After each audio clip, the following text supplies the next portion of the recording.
Hello ಸ್ನೇಹಿತರೆ, ಕಳೆದ ಕೆಲವು ದಿನಗಳಿಂದ ಸೋಷಿಯಲ್ ಮೀಡಿಯಾದಲ್ಲಿ ಒಂದು ವಿಡಿಯೋ ಸಖತ್ ವೈರಲ್ ಆಗುತ್ತಾ ಇದೆ. ಒಬ್ಬ ವ್ಲಾಗರ್ ಸ್ಕ್ರಾಪ್ ಮಾರಾಟಗಾರರನ್ನು ಕೇಳಿದ ಪ್ರಶ್ನೆ, ಆತ ನೀಡಿದ ಉತ್ತರ ನೆಟ್ಟಿಗರಲ್ಲಿ ದಂಗು ಬಡಿಸಿದೆ. ಅಷ್ಟಕ್ಕೂ ವಿಡಿಯೋದಲ್ಲಿ ಏನಿದೆ ಬನ್ನಿ ನೋಡೋಣ. ಮಾಡುವ ವೃತ್ತಿಯನ್ನು ಗೌರವಿಸಿ, ಕೆಲಸವನ್ನೇ ದೇವರಂತೆ ಪರಿಗಣಿಸಿ ಎಂದು ಹಿರಿಯರು ಯಾವಾಗಲೂ ಸಹ ಹೇಳ್ತಾ ಇರ್ತಾರೆ. ದೊಡ್ಡವರಾಗಲಿ ಚಿಕ್ಕವರಾಗಲಿ ಕಷ್ಟಪಟ್ಟು ದುಡಿಯುವವರನ್ನು ಗೌರವಿಸಬೇಕು ಅಂತ ಹೇಳ್ತಾರೆ.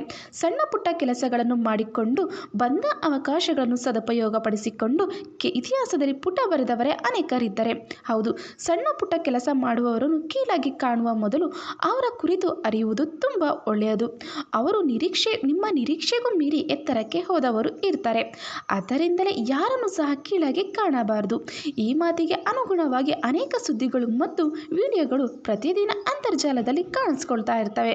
ಇದರಲ್ಲಿ ಒಂದು ಪೈಕಿ ಕಳೆದ ಕೆಲವು ದಿನಗಳಿಂದ ವಿಡಿಯೋ ಒಂದು ಸಖತ್ ವೈರಲ್ ಆಗ್ತಾ ಇದೆ. ಯುವಕನೊಬ್ಬ ರಸ್ತೆಯಲ್ಲಿ ಕಸ ಸಂಗ್ರಹಿಸುತ್ತಿದ್ದ. ಕಸ ಎತ್ತುವುದನ್ನೇ ವೃತ್ತಿಯಾಗಿ ಮಾಡಿಕೊಂಡಿದ್ದ ಅಂಥ ಯುವಕನನ್ನು ಒಬ್ಬ ವ್ಲಾಗರ್ ಒಂದು ರಸ್ತೆಯ ಬದಿಯಲ್ಲಿ ಭೇಟಿ ಆಗ್ತಾರೆ. ಅವನೊಂದಿಗೆ ಕೆಲವು ವಿಷಯಗಳ ಬಗ್ಗೆ ಮಾತಾಡ್ತಾ ಇರ್ತಾರೆ. ಹಾಗೆ ಅವರ ಆದಾಯದ ಬಗ್ಗೆ ಕೂಡ ಕೇಳ್ತಾರೆ.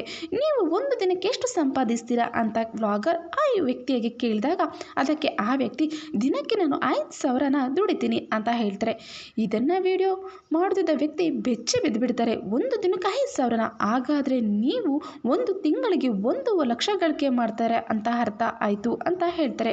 ಈ ವಿಡಿಯೋವನ್ನು D3 ವಿಲಾಸ್ ಕಾಲ್ ಖಾತೆಯಿಂದ ಹಂಚಿಕೊಳ್ಳಲಾಗಿದೆ. ಈ ವಿಡಿಯೋವನ್ನು ಈಗಾಗಲೇ ಬರೋಬ್ಬರಿ 4 ಲಕ್ಷಕ್ಕೂ ಹೆಚ್ಚು ಮಂದಿ ವೀಕ್ಷಿಸಿದ್ದಾರೆ. ನೆಟ್ಟಿಗರೊಬ್ಬರು, ಒಬ್ಬ ಜಡ್ಜಿಗಿಂತ ಜಾಸ್ತಿ ಸಂಭಾವನೆ ಈತ ಪಡಿತಾ ಇದ್ದಾನೆ ಅಂತ ಹೇಳ್ತಾರೆ ಕಮೆಂಟ್ನಲ್ಲಿ. ಹಾಗೆ ಇನ್ನೊಬ್ಬ, ರಸ್ತೆಯಲ್ಲಿ ಕಸ ತೆಗೆಯೋಕ್ಕೆ ನಾವು ಕೂಡ ಶುರು ಮಾಡೋಣ ಬನ್ನಿ ಅಂತ ಕಮೆಂಟ್ ಮಾಡಿದ್ದಾರೆ. ಅದಕ್ಕೆ ಹೇಳೋದು, ಯಾವುದೇ ಕೆಲಸವನ್ನು ನಾವು ಶ್ರದ್ಧೆಯಿಂದ ಮಾಡಿದರೆ ಅದು ನಮಗೆ ಒಂದಲ್ಲ ಒಂದಿನ ಪ್ರತಿಫಲ ನೀಡುತ್ತೆ. ಯಾವ ಕೆಲಸವನ್ನು ಕೀಳಿರಿಮೆ ಮೇಲಿರಿಮೆ ಇಂದ ನಾವು ಯಾವತ್ತೂ ಸಹ ನೋಡಬಾರ್ದು ಅನ್ನೋದಕ್ಕೆ ಇದು ಒಂದು ಸಣ್ಣ ಎಕ್ಸಾಂಪಲ್. ನಿಮಗೆ ಈ ವಿಡಿಯೋ ಇಷ್ಟ ಆಗಿದ್ದಲ್ಲಿ ದಯವಿಟ್ಟು ನಮ್ಮ ಚಾನಲನ್ನು ಸಬ್ಸ್ಕ್ರೈಬ್ ಆಗಿ, ವಿಡಿಯೋವನ್ನು ಶೇರ್ ಮಾಡಿ, ಲೈಕ್ ಮಾಡಿ. ಧನ್ಯವಾದಗಳು.